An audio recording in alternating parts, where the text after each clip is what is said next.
Ahora vamos a hablar acerca de la población y muestra, conceptos que debemos tener claro para desarrollarlos en el artículo de investigación.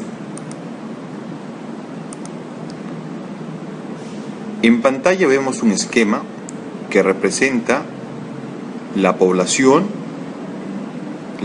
de estudio y la muestra. Asimismo vemos conceptos de criterios de selección, de fórmula de tamaño muestral y tipo de muestreo. Vamos a explicar en qué consisten cada uno de estos.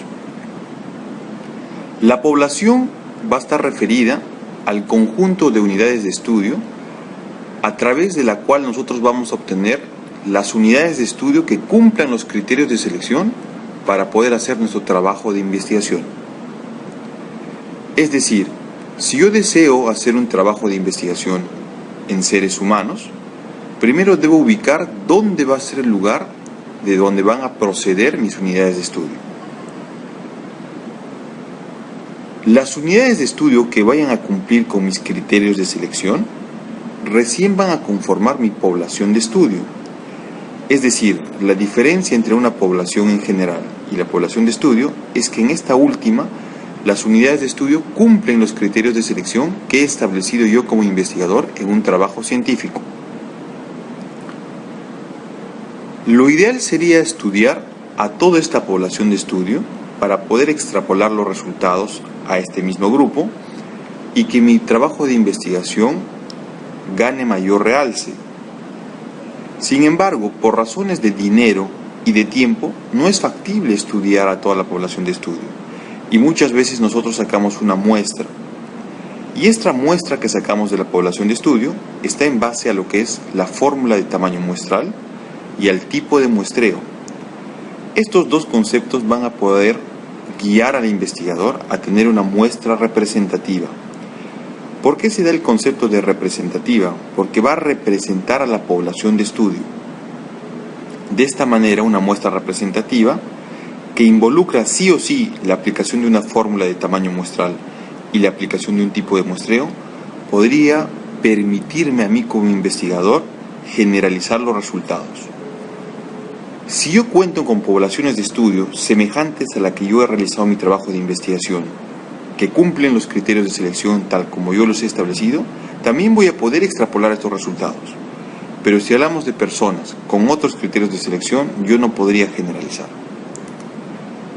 Lo importante es que tú puedas generalizar los resultados obtenidos de tu muestra a tu población de estudio, puesto que si no puedes generalizar, solo van a servir los resultados para tu muestra. Por lo tanto, la validez de tu estudio va a ser menor.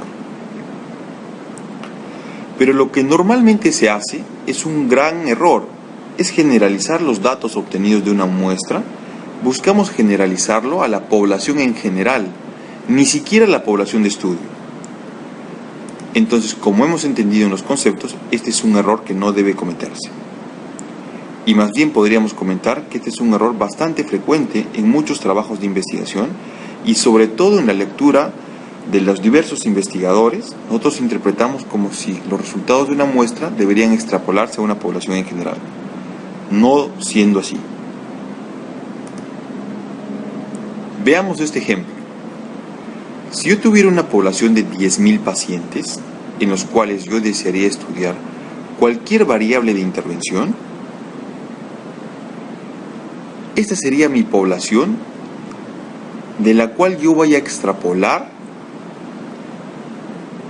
u obtener mis unidades de estudio. Pero estas deben cumplir unos criterios de selección. Al cumplir los criterios de selección se va a llamar población de estudio. Supongamos que los criterios de selección, que pueden ser de inclusión y de exclusión, cumplan 6.543 pacientes. Es decir, de los 10.000 pacientes, 6.543 cumplen los criterios de selección. Estudiar a 6.543 personas no solo va a significar inversión de dinero, sino también de tiempo. Por lo tanto, me conviene sacar una muestra. Entonces, esta muestra yo la voy a poder obtener con ayuda de mis fórmulas de tamaño muestral. Supongamos que la fórmula de tamaño muestral me haya permitido obtener 625 pacientes. Es en este momento en que yo debo elegir 625 personas de 6.543 pacientes.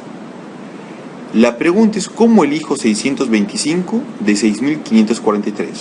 Esa respuesta va a tener el nombre de tipo de muestreo. Es decir,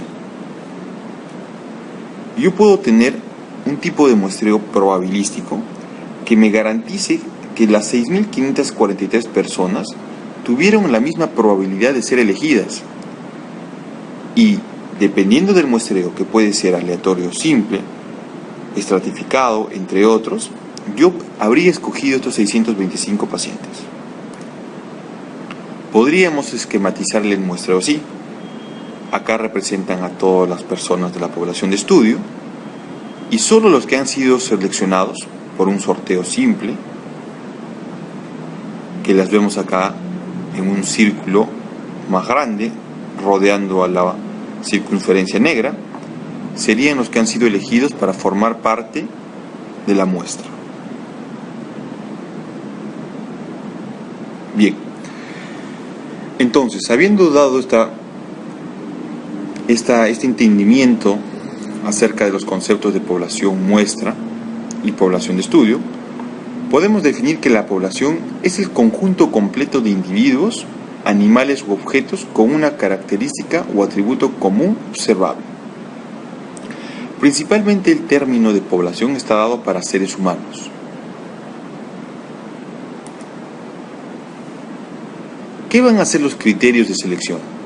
Van a ser todas aquellas características que deben poseer las unidades de observación para que puedan ser consideradas como parte de la población de estudio.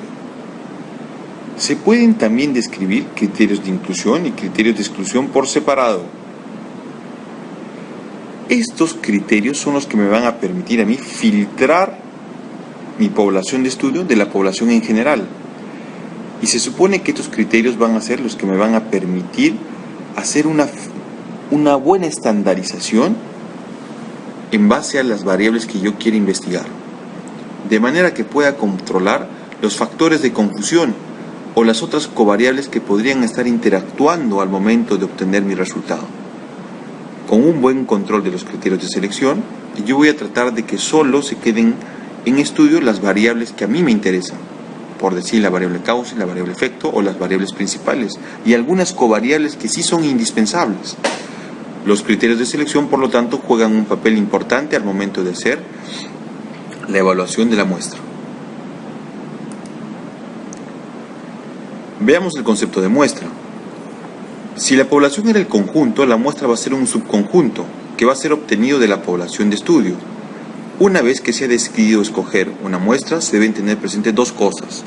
Primero, la determinación del mínimo tamaño muestral requerido, que lo vamos a ver a través de una fórmula de tamaño muestral. Y segundo, el procedimiento de selección de la muestra, también conocido como diseño muestral o tipo de muestreo, que son conceptos que hemos estado explicando. Por lo tanto, recuerda esto: la muestra puede ser representativa o puede ser no representativa.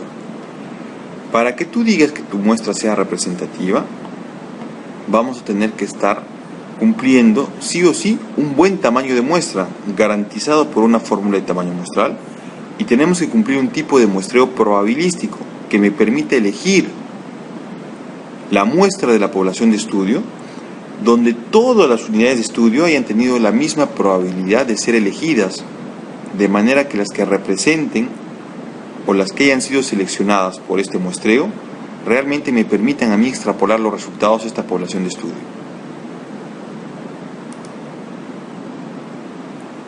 Cuando hablamos de tamaño muestral, tenemos que decir que para la mayoría de estudios, el mínimo tamaño muestral requerido se estima a través de la aplicación de fórmulas. De hecho, hay una fórmula de tamaño muestral para cada tipo de estudio, y dependiendo si yo tengo una variable cualitativa o cuantitativa. Existe una fórmula para cada tipo de estudio en particular. Veamos a ver un concepto que debemos conocerlo, que es acerca del grupo de estudio. Esta terminología ha sido utilizada ampliamente con el advenimiento de los estudios de tipo experimental, que básicamente son un grupo de sujetos de experimentación. Cuando nosotros realizamos trabajos experimentales, ensayos clínicos, no es fácil aplicar los conceptos de población de estudio y muestra. Estos conceptos están dados principalmente para estudios de tipo observacional, tanto analíticos como descriptivos. Sin embargo, cuando hablamos de trabajos experimentales, por lo general nosotros hacemos un trabajo en grupos de estudio que cumplan los criterios de selección. Y por lo general los dividimos en dos grupos o subgrupos, que vendrían a ser un grupo experimental y un grupo control.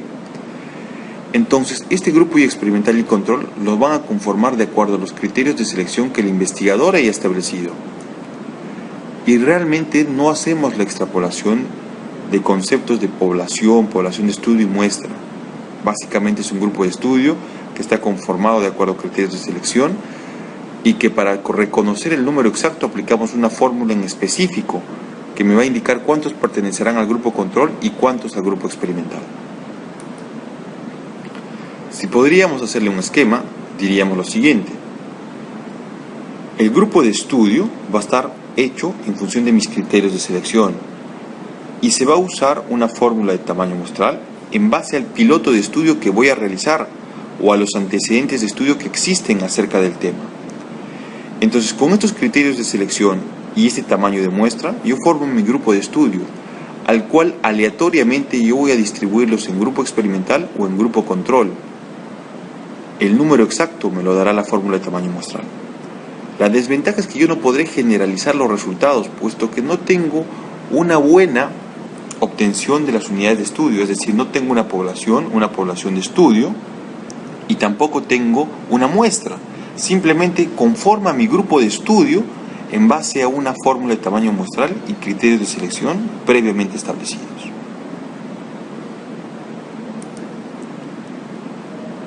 Hay un concepto que también tenemos que explicarlo, que es acerca del tipo de muestreo, que habíamos dicho que es la forma de cómo es que yo voy a elegir mi muestra de mi población de estudio. El tipo de muestreo puede ser probabilístico o no probabilístico. Probabilístico quiere decir que todos tengan la misma probabilidad de ser elegidos, y no probabilístico sería lo contrario. No todos tienen la misma probabilidad de ser elegidos para conformar mi muestra. Dentro del primer grupo tenemos las alternativas de aleatorio simple, sistemático, estratificado y por conglomerados. En otras palabras, aleatorio simple va a ser dado por el azar o la suerte, es decir, el sorteo me va a decir quiénes van a pertenecer a mi grupo de estudio o a mi muestra. El sistemático es básicamente la aplicación de una fórmula, que sería la división de la población de estudio entre la muestra, y eso me va a dar un número, por decir 5. Entonces yo debo comenzar a escoger cada 5 personas a los integrantes de mi muestra hasta completar el número requerido por mi fórmula de tamaño muestral. El muestreo estratificado va a estar dado de acuerdo a los estratos o subgrupos que conformen mi población de estudio. Normalmente se sacan estratos a partir del sexo, del grupo etario o de alguna característica o variable específica, ¿no? Podría ser que yo decida hacer un trabajo de investigación en una población de estudio donde el 60% de personas sean mujeres y el 40% sean varones. Por lo tanto, yo podría hacer un diseño estratificado cuya muestra represente esos mismos porcentajes de 60% de varones y 40% de mujeres, ¿no? Entonces yo podría hacer la selección en función de esos porcentajes. Por lo tanto, mi muestreo va a ser por estratos. Y el por conglomerado se va a aplicar cuando mi población de estudio sea muy grande y yo no tenga exactamente la lista de las unidades de estudio que conforman mi población de estudio y solo pueda tener un aproximado. Entonces normalmente lo que haría acá yo es obtener mis unidades de estudio para mi muestra en función a conglomerados que podrían ser vecindarios, podrían ser escuelas, colegios, podrían ser universidades, etc. Yo no tengo la lista completa de mis unidades de estudio, pero sí puedo sacar mi muestra por un grupo grande que no va a estar conformado específicamente por una persona, sino va a estar conformado por una institución o un vecindario, etc. Cualquiera de estos tipos de muestreo me van a asegurar que tengan la probabilidad de que las unidades de estudio puedan pertenecer a la muestra.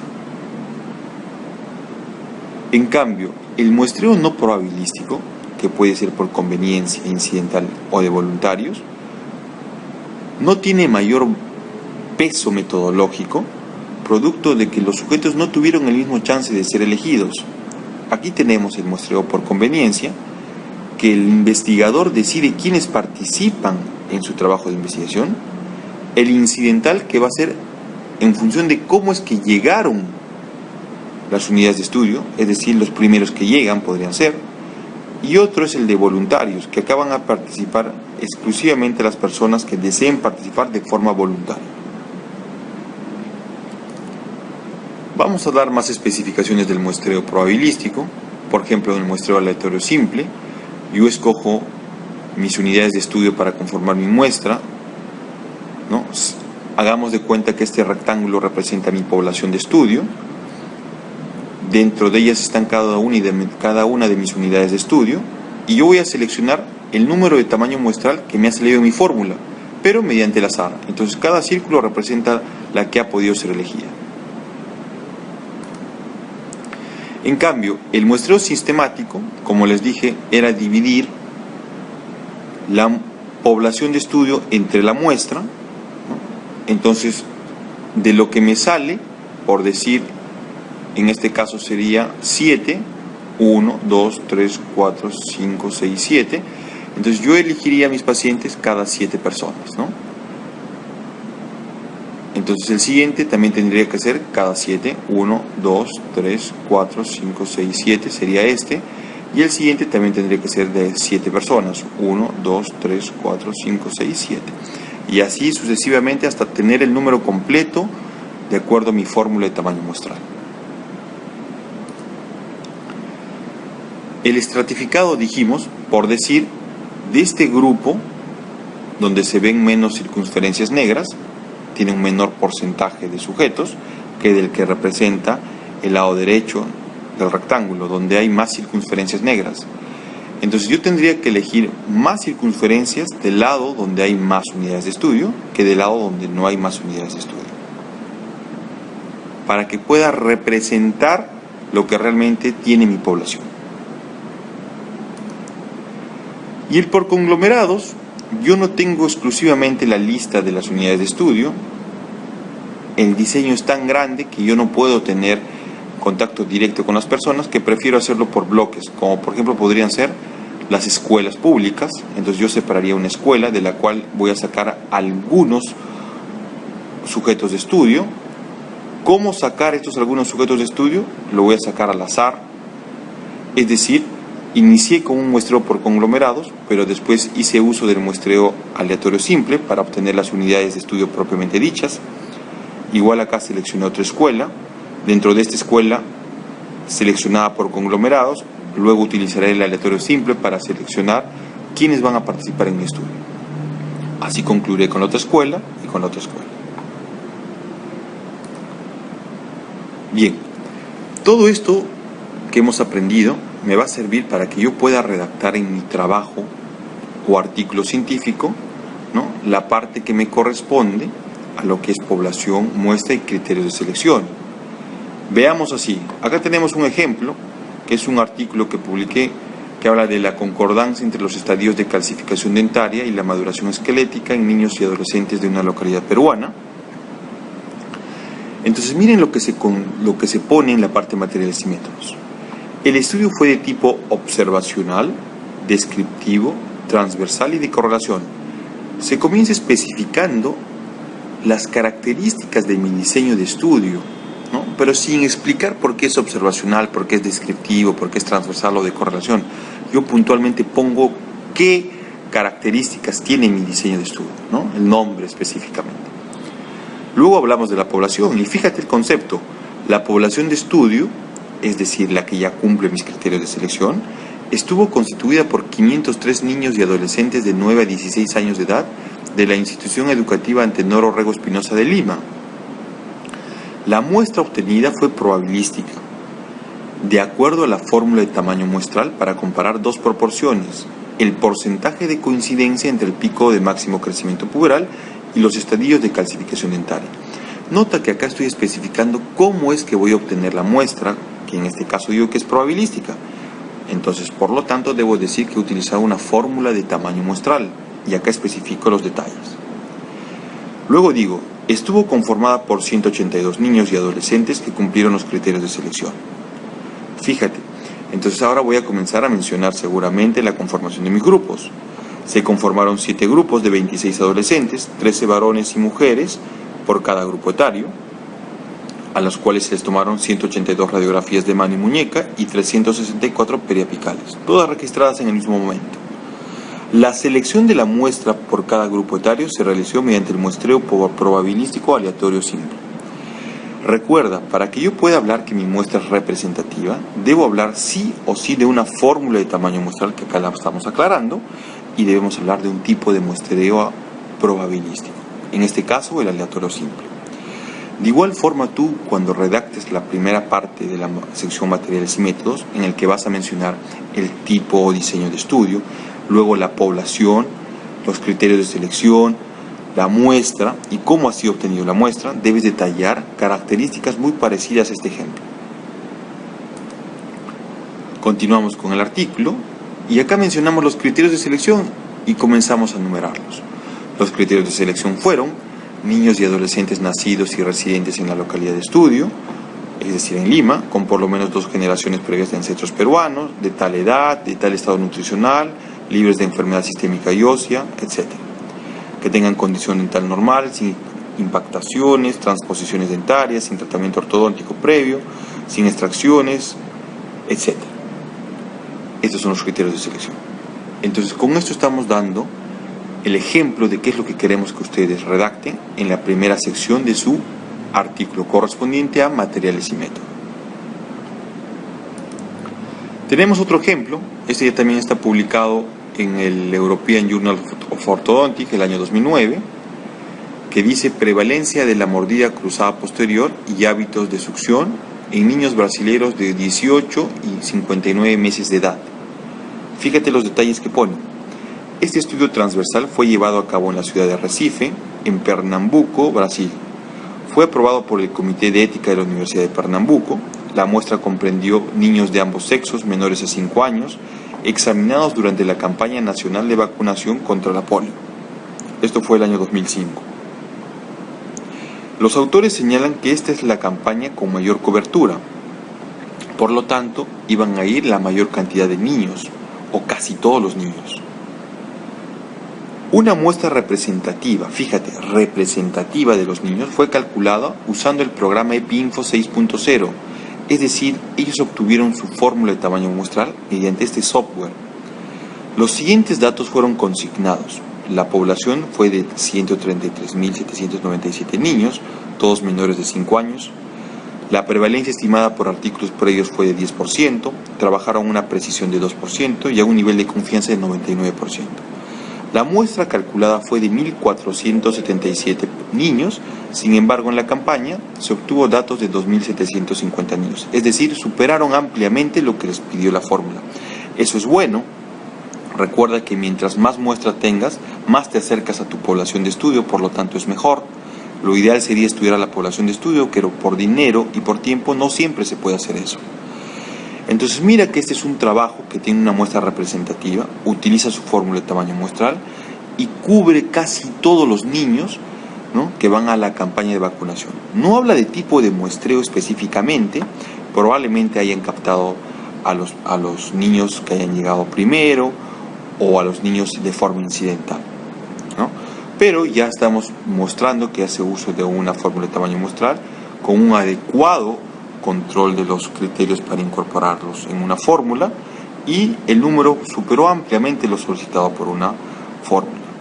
Este es otro ejemplo de el uso de lo que es los conceptos de población de estudio, muestra, fórmulas de tamaño muestral y criterios de selección. Bien, vamos a resolver sus dudas seguramente en la clase. Gracias.